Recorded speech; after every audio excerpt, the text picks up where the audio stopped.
Anybody like it? You like the white one, the red one, or this one? A lot of people like this. What do we like? Should we give out a couple today? Huh? Who is red? That's good. That's good. Beautiful. Do you like that? Beautiful. Don't sell it tonight. We'll see it on eBay. I love it. Thank you. Okay, come on, let's do that. We're here.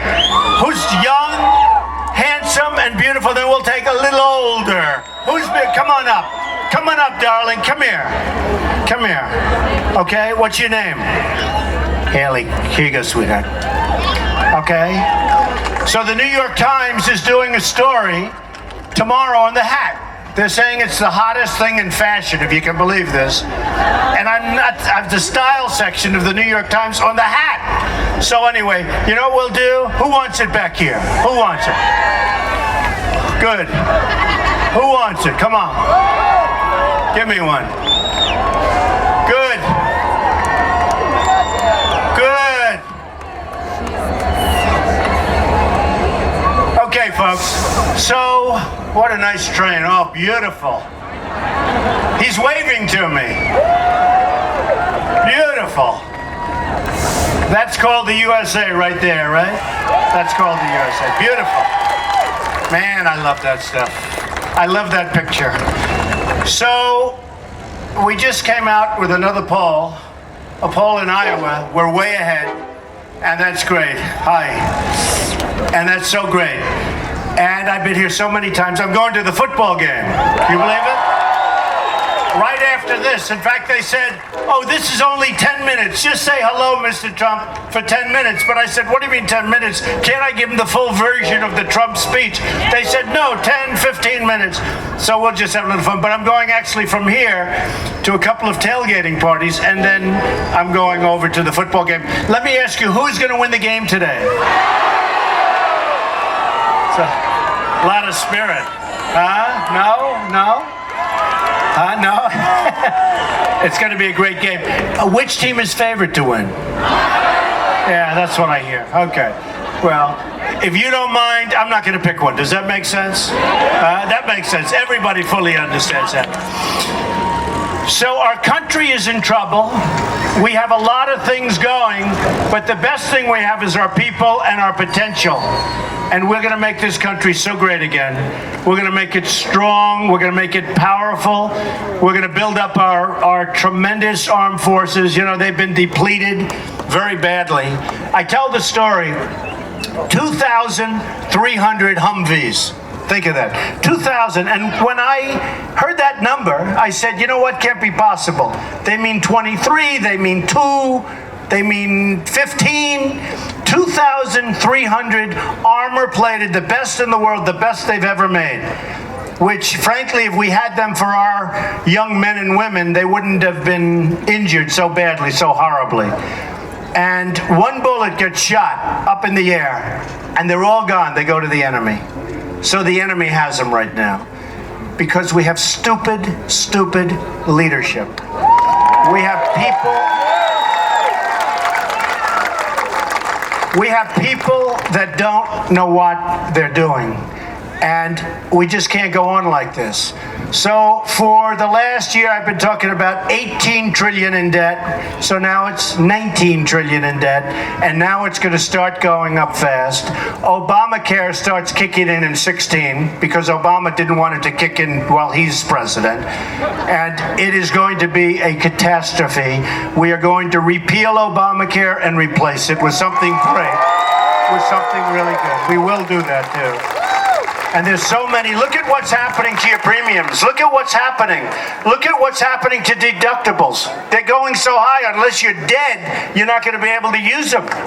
No, I mean, it's ridiculous. The deductibles are so high, you're not going to be able to use it. And your premiums are through the roof. I mean, it's a total catastrophe. And you know what? We have so many other bad things happening that people aren't talking about Obamacare that much anymore. Do you notice it? And yet when you bring it up, remember the $5 billion website? Because I'm not going to forget it. The $5 billion website that doesn't work. And I think we all know. So we're going to take care of that. We're going to take care of our military. We're going to have a military. And by the the way, we're going to take care of our vets. Got a lot of vets. We are really going to take care of our vets. You know, they're our greatest people. We are going to take care of our vets like they should be. 2 weeks ago on Wednesday, it was reported the longest wait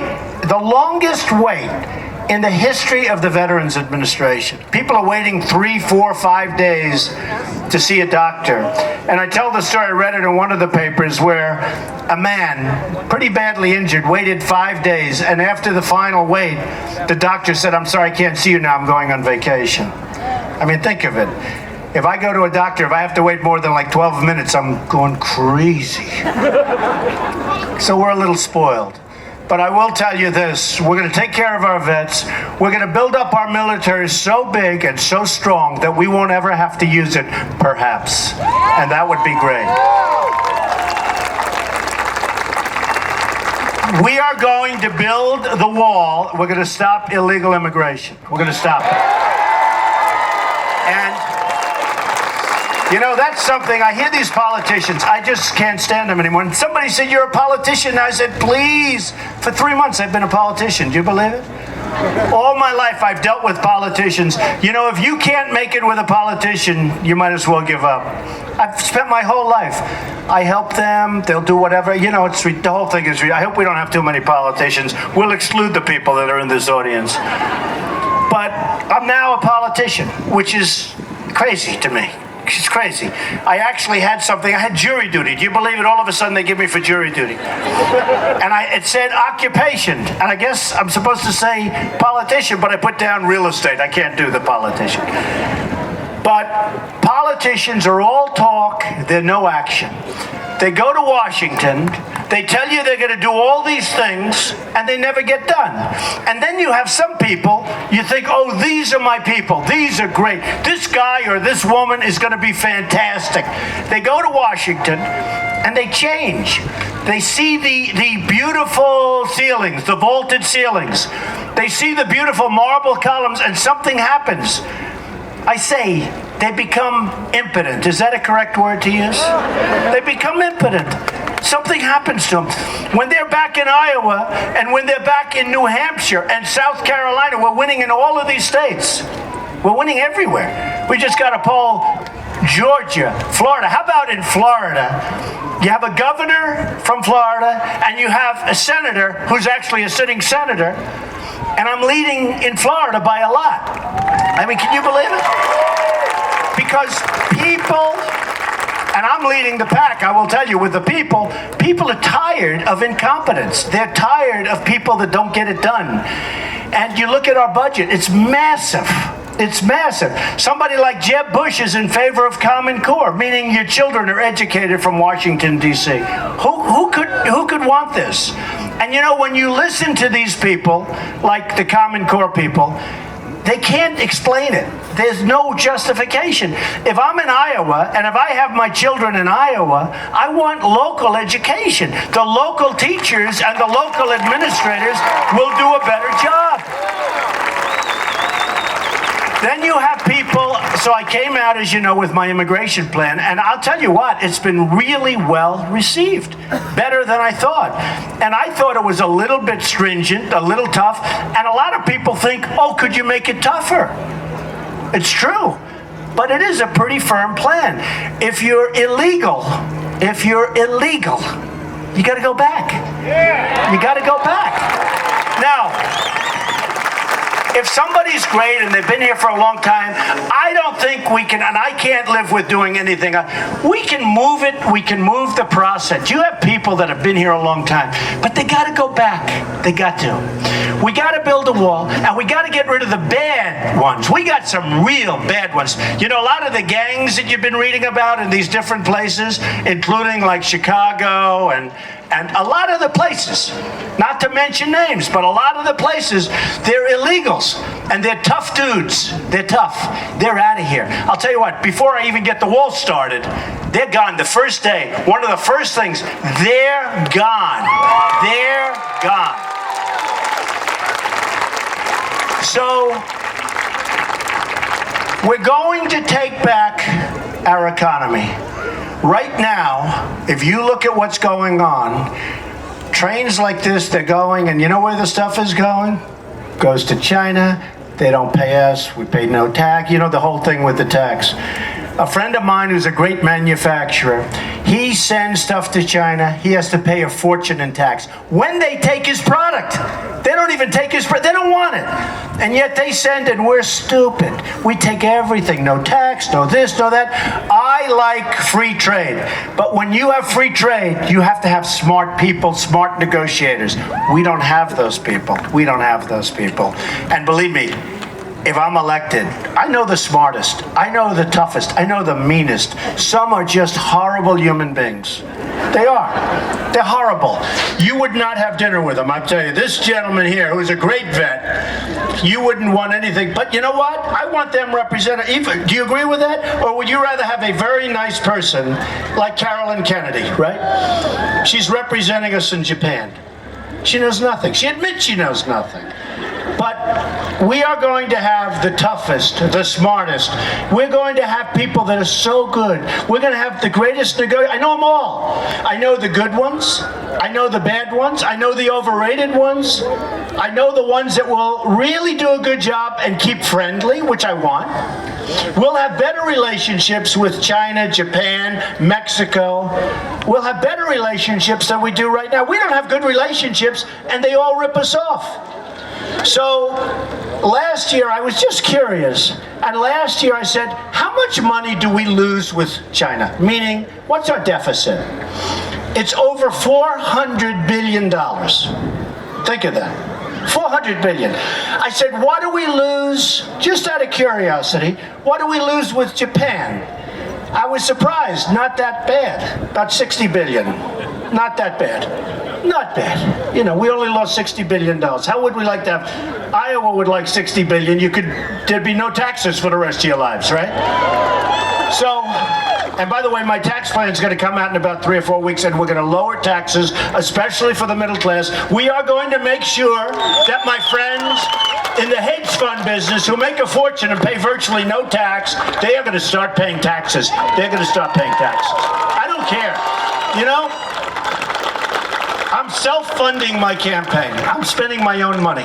When I fly here, I spend my own money. I don't need their money. I don't want their money. And I feel sort of foolish because guys are coming up to me saying, I want to put millions of dollars. One guy, $5 million, and I'm turning him down. I say, I don't want it. I feel like, honestly, can I use a bad term? I feel like a schmuck. No, I'm turning down millions of dollars. Bush, he's raised $125 million, $130 million. He gets it from China. He gets it from the Wall Street guys. He gets it from all of these companies. And once you get, oh, I love that sound. No, I love it. It's progress. But you know what? When I'm president, that train's going to be moving a hell of a lot faster. It's going too slow. No, it's true. Well, no, that's because your engineer, think of this, the engineer actually stopped because he wants to listen to the speech. Can you believe that? No, that sucker's going to be moving, it's going to be loaded up, and it's going to be, I don't know where the hell it's going, but it's going to be going fast. So, the hedge fund guys have to pay. Now, they're supporting Hillary, who may not get to the starting gate, folks, right? I don't know. She may not get, I don't know. Who cares? It doesn't matter. I'm not worried about her. I'm worried about the first guys. You know, Perry is, isn't he a nice man? Mr. Perry, Governor Perry. He's gone. Good luck. Oh, he was very nasty to me. But, you know, yesterday I put out a tweet. I said he's a wonderful man and I wish him well. People couldn't believe. But, you know, when you win, everybody's wonderful, right? And I think he's one. I think he's actually a nice guy. But he dropped out. So we have a total of 16 people. So when I'm getting nationwide 32, one poll came out 40. But when I'm getting 32, and it's sort of funny. I have a poll at 40. I have a poll at 32. And then I have these other polls, and, you know, they're all like that. Winning in Iowa, winning in New Hampshire, winning every place by a lot. And then I here's the headline. Carly is surging. She's got 3%. I hear Ben, who's a nice guy, Ben Carson, is a very nice man. He's surging, but he's way behind me. I'm saying, well, what about me? I'm leading. They don't mention that. The headline is Carson surging. I keep saying, what about Trump? I say, oh, well, you're leading, but, you know. And by the way, I'm surging much more than him. I'm surging more than anybody. Because, look, I mean, in all fairness to Ben hit me on my faith. You don't hit a person on faith. I don't know him. He knows nothing about me. I'm Protestant. I'm Presbyterian. I believe strongly, believe in the Bible strongly. But he hit me on my faith. No, I believe strongly. You don't hit a person on faith. And he was nice enough to apologize. He actually apologized, which is nice. Most people won't do that, so I respect that. But it's a tough thing when you get hit on faith. But the one thing we need in this country, we need energy. I see where the evangelicals are supporting Trump largely. And I'm leading with the evangelical. And you know, part of the reason that they like me, and I think strongly, is they want to see our country. They're smart people. They know that I may not be perfect. And they know that. And maybe 10 years ago and 4 years ago, they said, no, he's not perfect. He's not perfect. And we can't. But you know what I'm really good at? I'm really good at making deals and making this country rich and bringing it back. And I saw Pastor Jeffers, I saw a few of them on television the other night, and they said, how do you explain that Donald Trump, and again, I'm Protestant, how do you explain that Donald Trump is leading substantially, by substantial numbers, with the evangelicals? And they said, because they're tired of losing. They're tired of getting these people that don't do anything, that have no energy. And it's true. People don't have energy. I don't think Ben has the energy. Ben is a nice man. But when you're negotiating against China and you're negotiating against these Japanese guys that are going to come at you in waves, and they think we're all a bunch of jerks because our leaders are so stupid and so incompetent and so inept, we need people that are really smart, that have tremendous deal-making skills, and that have great energy. We had a case where Hillary said, and Jeb said, and they used the same word, and it was the same day a couple of weeks ago, I don't like Donald Trump's tone, his tone. My tone. We have people, Christians, in Syria and other places. ISIS is chopping off their head. They're chopping off their head. They're drowning them. They're killing them. If you're a Christian, you have no chance. Do you know that if you're a Christian from Syria, it's almost impossible to come into the United States? If you're a Muslim from Syria, it's the easiest thing to do is to come into the United States. It's one of the easiest places to get in. Can you believe this? But if you're a Christian and they're the ones that need the help, you can't get into the United States. Now, I don't know who's setting those regulations. I have a pretty good idea. But it's not going to happen anymore. But they were saying at the same time, they said his tone, T-O-N-E, tone. And I said, you know, we need that tone today. We need energy. We need strength. And we can't be low-key and nice and beautiful. A woman came up to me and she said, Mr. Trump, I love you. I'm a big supporter and it doesn't matter. But I don't know if you're nice enough to be president. And I said, actually, you know what? I have so many friends. I have great relationships. But some people don't think I'm nice. In a CNN poll, I won on almost every topic. And they'll tell you back there, they're shooting here. They're all here live. They're all over the place. But you know what? They'll tell you. Otherwise, I couldn't say it. I won huge by 3-4 times. Leadership, the economy, almost all the important. The only thing I sort of was down the bottom in terms of, is he a nice person? Actually, I think someday I'm going to win on that because I am a nice person. But you know what I told the woman? I don't think it matters this time. I think today we're looking for real super competence. We're tired with this nice stuff. We need people that are really smart and competent and can get things done. We need people with an aggressive tone, and we need people with tremendous energy. And I'm your candidate, okay? So just to finish off, this is a fantastic crowd, and I really appreciate it. And they said 10 minutes, and I wanted to go much longer because you had so many people standing out here and it's hot and all of that. But I have to tell you, I love Iowa. I really appreciate that you understand what's going on. The people of Iowa really do get it. They really do get it. And I mean, look, you know, you're hardworking people that really don't want anything. You just want to see this country be great again. And that's what I'm going to do. I'm going to make this country great again. I'm going to make this country greater than it has ever been before. Better. Enjoy. Thank you. Thank you very much. Thank you. Thank you, everybody.